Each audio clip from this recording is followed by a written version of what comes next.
Assalamualaikum warahmatullahi wabarakatuh. Shalom, Om Swastiastu, Namo Buddhaya, salam kebajikan. Hai semua, izinkan saya memperkenalkan diri. Nama saya Suci Ramadhani dengan NIM 24109121200013. Kelompok 6 Dharmagiri. Saya dari Program Studi Kesehatan Masyarakat, Fakultas Kedokteran dan Ilmu Kesehatan Universitas Lambung Mangkurat. Dan sekarang saya mau mempresentasikan esai mengenai bidang keilmuan kesehatan masyarakat, yakni dengan judul Pengaruh Penerapan Budaya K3 terhadap Kesehatan Pekerja Perusahaan. Nah, jadi kemajuan kegiatan industri dalam beberapa aspek memerlukan manajemen atau pengelolaan yang dituntut memiliki kinerja, kecermatan, keekonomisan, keterbantuan, kecepatan, ketepatan, ketelitian, serta keamanan yang tinggi dalam rangka memperoleh hasil akhir yang sesuai dengan harapan. Lalu, tim manajemen sebagai pihak yang bertanggung jawab selama proses pembangunan berlangsung itu mendukung dan mengupayakan program-program yang dapat menjamin agar meminimalkan kecelakaan kerja atau tindakan-tindakan pencegahannya. Pekerja konstruksi merupakan kombinasi dari berbagai macam disiplin ilmu pengetahuan, baik dilihat dari segi teknik konstruksi maupun dari segi non-teknisnya. Juga di dalamnya unsur sumber daya manusia, manpower. Terciptanya sumber manusia yang berkualitas tersebut perlu diperhatikan, seperti kesehatan dan keselamatan kerjanya. Keselamatan dan kesehatan kerja merupakan sebuah program yang dibuat pekerja untuk pengusaha sebagai upaya mengantisipasi adanya kecelakaan. Jadi, jika terjadi kecelakaan serta penyakit akibat kerja, tujuannya adalah menciptakan tempat kerja yang nyaman dan sehat, sehingga dapat menekan serendah-rendahnya resiko kecelakaan dan penyakit. Ketiga merupakan hal yang penting secara ekonomi, moral, dan hukum.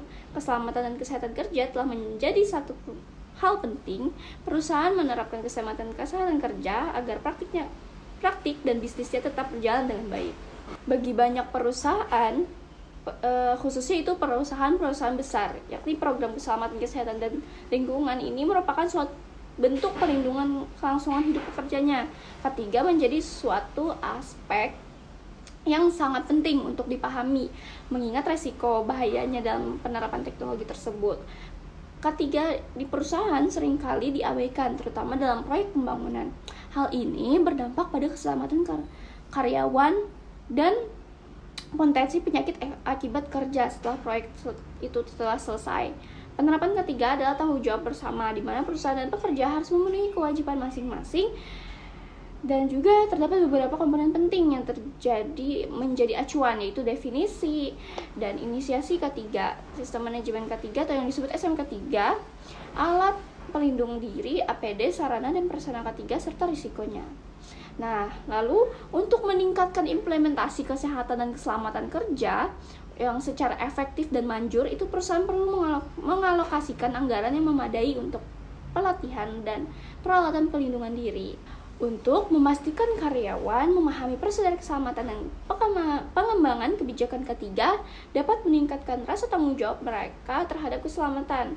Audit dan pemantauan berkala harus dilakukan untuk mengidentifikasi dan mengatasi potensi bahaya tersebut. Jadi di sini perusahaan-perusahaan besar itu biasanya sudah ada ketiganya, karena syarat dari membuat perusahaan itu juga ada beberapa aspek penting seperti harus ada K3, karena penjaminan keselamatan dan kesehatan pekerja itu wajib ada di beberapa instansi tertentu.